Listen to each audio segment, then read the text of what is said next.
अस्सलाम वालेकुम। पाकिस्तान तहरीक इंसाफ का मतलब क्या है? पाकिस्तान तहरीक इंसाफ क्यों वजूद में आई? इमरान खान साहब ने ये जमात क्यों बनाई और वो किस चीज़ की जो है वो बात करते रहे 22 साल तक कि हमने ये जमात बनाई ताकि लोगों को इंसाफ मिल सके, ताकि हम पाकिस्तान का जो इंसाफ का निज़ाम है उसको बेहतर बना सकें।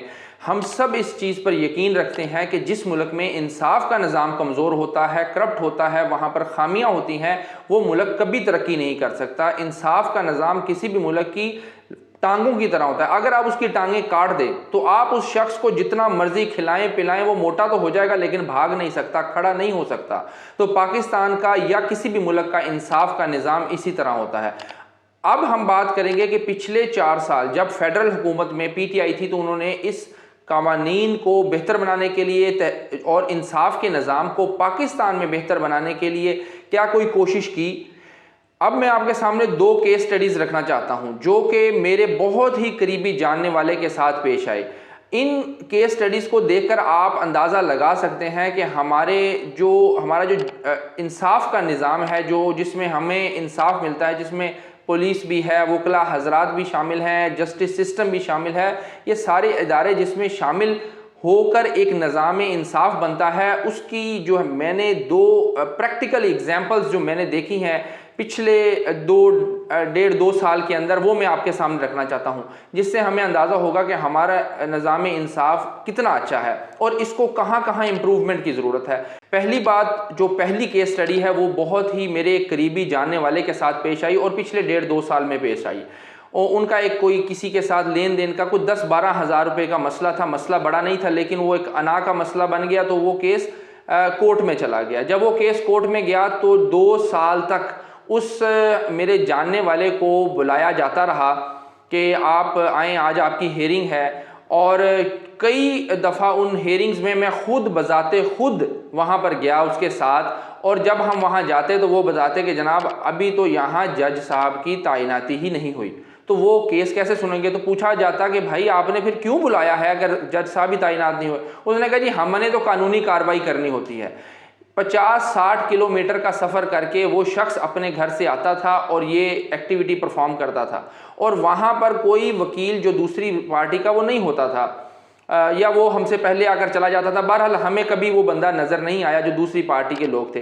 फ़र्क सिर्फ ये था कि जब ये केस हुआ तो वो जो शख्स था, जो मेरा जानने वाला था, वो पढ़ा लिखा था, तो उसने ये फैसला किया कि मैं इस केस को खुद परस्यू करूँगा, मैं कोई वकील हायर नहीं करूँगा। और ये नॉर्मल सी बात है, कोई इतनी बड़ी बात नहीं। कंज्यूमर के जो लॉ है वो आप अगर एक पढ़े लिखे इंसान है, आप खुद पढ़ लें तो आपको समझ आ जाती है, उसमें कोई कॉम्प्लिकेशन या बड़ी मुश्किल अल्फाज नहीं है। तो उसने उसका खुद जवाब बनाया और बना के जमा करवा दिया, और उसके पास प्रूफ वगैरह बकौल उसके सब कुछ था।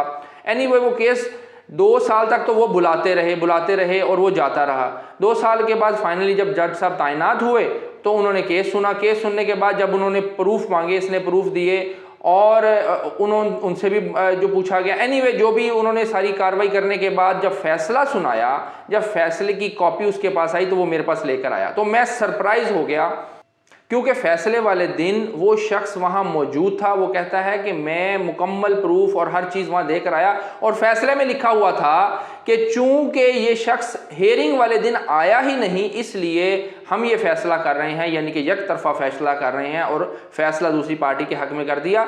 उसने कहा मेरा ये मसला नहीं है कि फैसला किसके हक में हुआ, हो सकता है मेरे दलाइल कमज़ोर थे, मेरे पास प्रूफ नहीं थे, मेरे हक में फैसला नहीं होना था, नहीं हुआ, मैं उसका हक बनता था।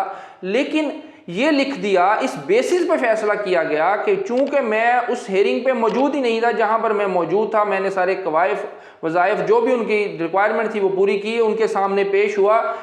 तो उसने कहा कि मुझे ये बताएं कि अब इसकी जो सेकंड स्टेप है वो यही है कि मैं इस केस को यहाँ से उठाऊं, हाई कोर्ट में लेके जाऊं। 8,000 पे मैं पहले 50-60-70 हज़ार खर्च कर चुका हूँ, अपने खर्चे कर चुका हूँ, और सारा करने के बाद अब मैं इसको हाई कोर्ट में लेकर जाऊं, और हाई कोर्ट में मैं क्या कहूँगा कि ये फैसला सही नहीं है। तो फैसला हो सकता है री पिटीशन दायर हो जाए, दोबारा वो सुन लें और दोबारा मुझे वो जो जलालत है, जो परेशानी है, जो वक्त का ज़िया है, वो मुझे करना पड़े। लेकिन इस चीज़ को कौन अकाउंटेबल करेगा कि ये लाइन किस शख्स ने लिख दी और कैसे लिख दी, ये किस कानून के तहत लिख दी कि मैं मौजूद ही नहीं था। इसके ऊपर कोई अकाउंटेबिलिटी नहीं है। जब उस शख्स को पता लगा कि उसके अगेंस्ट फैसला हो गया, उसने वकील से मशवरा किया कि मैं इसको पे करता हूं, मैं और ज़्यादा इसके ऊपर अपना वक्त और पैसे ज़ाया नहीं कर सकता, तो उसने कहा नहीं नहीं, कोई ऐसी बात नहीं है, आप 3-4 हज़ार रुपया या 5,000 हमें फ़ीस पे करनी पड़ेगी, कुछ अदालत की कुछ हमारी, हम इसके ऊपर रिपटिशन दायर करके इसको ख़त्म करवा देंगे। तो उसने होपफुल हो गया कि शायद मैंने खुद केस लड़ा इसलिए प्रॉब्लम हुई, अगर ये लोग इसको परस्यू करेंगे तो मसला हल हो जाएगा। वो मसला हल होने की वजह से और बिगड़ गया। कैसे बिगड़ गया? वो उन्होंने पैसे भी ले लिए, उसको रिपटिशन वकील ने जब दायर की और उसके बाद उन्होंने अदालत ने उसको सुनने से इनकार कर दिया, और 1 महीना बाद जब उस बंदे को समन आए, पुलिस वाले उसके घर के बाहर खड़े उस शरीफ इंसान के कि आए हमने आपको पुलिस स्टेशन लेकर चलना है जी, आपके समन आए, आप हाजिर ही नहीं हो रहे अदालत में, इस केस की आपने पेमेंट ही नहीं की। उसने कहा भाई मैंने तो रिपटिशन दायर की। उसने कहा जी वो तो खारिज हुए अरसा हो गया। उसने अपने वकील को कॉल की, उसने कहा जनाब हाँ जी इसको खारिज हुए अरसा हो गया 1-1.5 महीना, लेकिन मैं मसरूफ़ था, आपको बता नहीं सका। आप ये देखें कि ये है हमारे मुल्क में एथिकल मॉरल स्टैंडर्ड के हालात। प्रोफेशनल जब एथिकल आप में नहीं होगा, प्रोफेशनलिज्म नहीं होगा, तो कौन आप पे ट्रस्ट करेगा? कौन कहेगा कि जनाब ये वो लोग हैं, ये इस जो कि रिस्पॉन्सिबल लोग हैं, ये वो लोग हैं जो कानून बताने वाले लोग हैं। मैं सबको इसमें नहीं लपेटूंगा, सब लोग ऐसे नहीं हैं, सब पुलिस वाले सब लोग ऐसे नहीं हैं, अच्छे लोग मौजूद हैं, लेकिन जब हम ओवरऑल मेजॉरिटी की बात करते हैं तो मुझे मेजॉरिटी में यही सब कुछ नज़र आता है। पाकिस्तान सिटीज़न पोर्टल एक ज़बरदस्त पाकिस्तान का एक जो है वो एक ऐसा प्लेटफॉर्म है जिसके ऊपर मैं अपने इमरान खान को हमेशा अप्रिशिएट करूँगा। इमरान खान ने ये प्लेटफॉर्म बनाकर अवाम और जो टॉप मैनेजमेंट है उसका गैप ख़त्म किया है, और उससे बहुत सारी लोगों को बहुत सारा फ़ायदा पहुंचा है। मैं भी इसका एक जो बेनिफिशरी हूं, लेकिन उसमें आप पूरे सिस्टम में तमाम अदारों में आप देख लें, आपको जो अदलिया है, आपको अगर कोई जस्टिस सिस्टम के ऊपर आपको कोई शिकायत है तो वहाँ पर आप नहीं कर सकते, और अगर कोई उसका प्लेटफॉर्म है तो आम आवाम को उसका पता ही नहीं है, और अगर पता लग जाएगा तो वो अवाम उसको शायद बेहतर बनाने की कोशिश करे। लेकिन ये है वो पहला मसला जिसकी वजह से जो है हमारा निज़ाम इंसाफ कमज़ोर है, हमारे इंसाफ के निज़ाम में बहुत सारी खामियां हैं। ऐसे हज़ारों लाखों फ़ैसले शायद रोज़ाना होते हैं जिनके ऊपर लोग परस्यू कर नहीं सकते, वो इतना बड़ी रिस्क ले ही नहीं सकते कि हम इतना ख़र्चा भी करें, और इनसे कौन लड़ाई लड़ सकता है।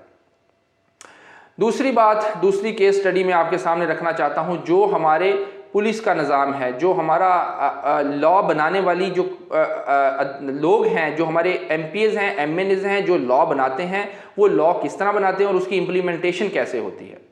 ये दूसरी केस स्टडी है। मेरे घर के बिल्कुल पास एक छोटी सी दुकान है जिसने अपनी बैठक के अंदर करियाने की दुकान बनाई हुई है, और उस दुकान वाले के खिलाफ FIR दर्ज हो गई वॉल चॉकिंग लॉ के अंडर, और उसका जुर्म ये था कि उसने एक चार्ट पेपर के ऊपर लिख कर लगा दिया अपनी दुकान के साथ वाली दीवार पर कि मेरे पास जैज़ का इजी लोड दस्तयाब है।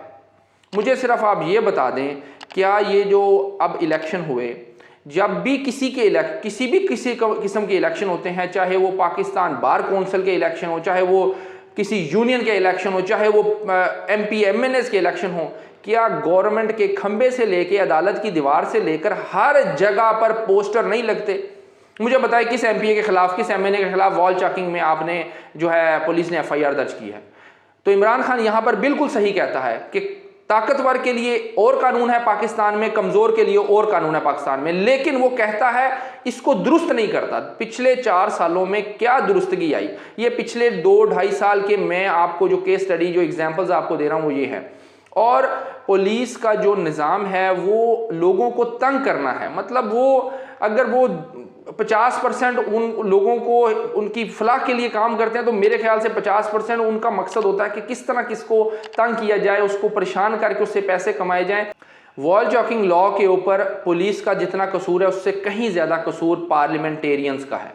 क्यों है? जब ये लॉ बना, आई थिंक ये 2013 समथिंग समवेयर देयर ये कानून बना, उस वक्त ये कानून बना, और मेरे ख्याल नून लीग की हुकूमती शहबाज शरीफ साहब ने पंजाब में प्रोविजनल लॉ में इसको शामिल किया कि ये वॉल चॉकिंग लॉ जो है उसमें वॉल चॉकिंग डेफिनेटली नहीं होनी चाहिए। अगर मुल्क के खिलाफ कोई लिख रहा है, अगर कोई गलत अल्फाज लिख रहा है, नहीं होने चाहिए, आप उसको एक्सप्लेन करें। लेकिन हमारे मुल्क का अलमिया यह है कि जब भी कोई लॉ बनता है तो पार्लियामेंटेरियन MP MNS को पता ही नहीं हो रहा था क्या। अगर आप पार्लियामेंटेरियन की तकरीरें उठा लें, 100 में से 99 तकरीरें आपको वो मिलेंगी जिसमें उन्होंने अपने लीडरों की तारीफ की है कि हमारा लीडर ये है, हमारा लीडर वो है, हमारे लीडर ने ये कर दिया, वो कर दिया। अवाम के बारे में अगर आप बात करने वाली तकरीर उठाएं जिस मकसद के लिए वो हमारे से तनख्वाह लेते हैं, टैक्स पेयर से तनख्वाह लेते हैं, पार्लियामेंट में जाते हैं, वो शायद एक भी आपको मुश्किल से मिले। तो जब आपने लेजिस्लेशन जो आपका काम है उसको सही तरह करना ही नहीं, उसको पढ़ना ही नहीं, उसके ऊपर बहस करनी नहीं, अपने इलाके के लोगों से उसका फीडबैक लेना नहीं, वो लोग कैसे मुतासर होते हैं उसके ऊपर बात करनी नहीं, क्योंकि वो लॉज आप पे इंप्लीमेंट होने ही नहीं। आप तो ताकतवर हल्के हैं, ताकतवर आपने गैलरीज में बैठना है, ताकतवर पार्लियामेंट में जाके बैठ जाना है, आपको किसने पूछना है। आम आवाम जो जलील होती है, जो इनकी शिकार होती है, उसने इनसे परेशान होता है और बाद में आपको कॉल करनी है, आपने उनके लिए कॉल आगे पुलिस वाले को कर देनी है और फिर आपने उसके ऊपर एहसान करके उससे वोट ले लेना है। तो भाई मेरी इमरान खान साहब से गुजारिश है कि बराए मेहरबानी अगर अल्लाह आपको दोबारा मौका दे तो सबसे पहले जिस मकसद के लिए जमात बनी थी तहरीक इंसाफ, इंसाफ के निज़ाम को बेहतर बनाएं, इंसाफ के निज़ाम को बेहतर बनाएं, इंसाफ के निज़ाम को बेहतर बनाएं। जब तक वो बेहतर नहीं बनेगा आप खुद भी उसके विक्टिम बनेंगे, हम भी बनेंगे, पूरा पाकिस्तान उसका विक्टिम बनेगा। और मैं ये गुजारिश आज स्पेशली ओवरसीज़ पाकिस्तानियों को करूंगा। ओवरसीज़ पाकिस्तानी चूंकि इन लोगों से ज़्यादा उनका करीबी इंटरेक्शन होता है, जब ये लोग बाहर जाते हैं तो इतना प्रोटोकॉल, इतनी हिफाजती पैरे इनके साथ नहीं होते, तो लोग आसानी से इनसे मिल सकते हैं और ओवरसीज़ पाकिस्तानियों को ये वैल्यू भी ज़्यादा करते हैं, पता नहीं क्या वजह है। लेकिन बहरहाल जब ये ओवरसीज़ पाकिस्तानियों को मिलें तो बराए मेहरबानी, बीइंग ए ओवरसीज़ पाकिस्तानी, मैं भी एक ओवरसीज़ पाकिस्तानी हूँ, कि मैं आप सबसे ये गुजारिश करता हूँ तो इमरान खान साहब उनकी लीडरशिप के सामने अपना ये तकाजा, अपनी ये ज़रूरत ज़रूर रखें, क्योंकि आप भी इससे बहुत ज़्यादा मुतासर होते हैं। जब आपकी ज़मीन पर पाकिस्तान में कोई प्लॉट पर कब्जा करता है तो आपको भी सबसे ज़्यादा परेशानी लॉ सिस्टम में ही होती है। तो बराए मेहरबानी इसके ऊपर उनसे बात करें, उन्हें कहें कि इसको बेहतर बनाएं, इसको बेहतर बनाने के लिए उन्हें फोर्स करें, उन्हें उनके ऊपर जो है वो जोर डालें कि इसको बेहतर बनाने की कोशिश करें, क्योंकि ये वो टांगे हैं जो अगर आपने पाकिस्तान को दे दी तो पाकिस्तान चलेगा नहीं, दौड़ेगा इंशाअल्लाह ताला। तो उम्मीद है आप ये वीडियो लाइक भी करेंगे, शेयर भी करेंगे, ताकि ये पाकिस्तान के टॉप हलकों तक पहुंचे और हमारे निज़ाम को बेहतर बनाने की कोशिश की जाए। आप लोगों का शुक्रिया। अल्लाह हाफिज़।